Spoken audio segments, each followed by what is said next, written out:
Ready? 1, 2, 3, start. Now, what is self government? We have a parliament which is sovereign, which normally speaking is elected every 5 years. It is obvious that the vast majority of the measures considered and passed by parliament are in a way being considered by the 360 million people in the country. If I may say so, the people's representatives tend to function on the basis of a feeling of the general pulse of the people. The latter have got the power to kick out a government or a member after a certain period of time, as it is important to keep the government or parliament in check.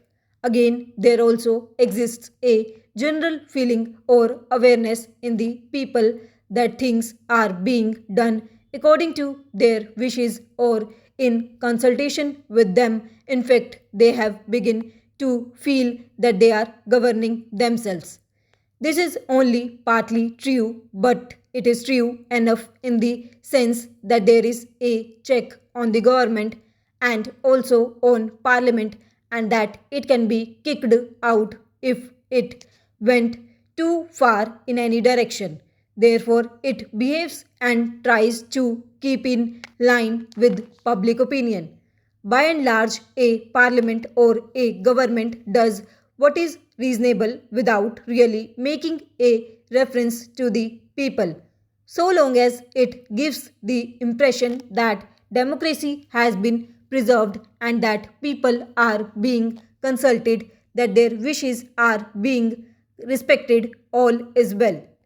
But whether they are actually consulted or not is another matter. If they get the impression that things are being imposed upon them, then friction arises. Para, apart from doing his work, the administrator, whether he is low down or high up in the scale, must give the impression, even if that impression is not 100% correct, that he is working through the public will and carrying it out.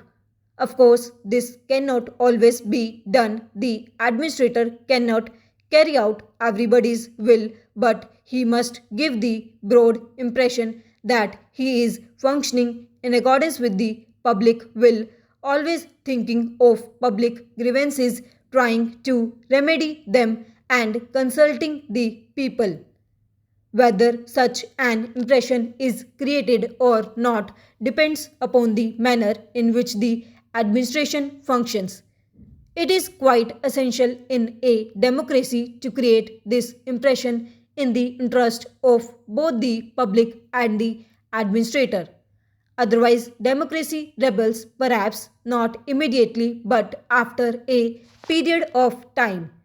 This applies generally to all types of administrative activities, but it applies more so to work of a social character which affects the people at large in many ways here.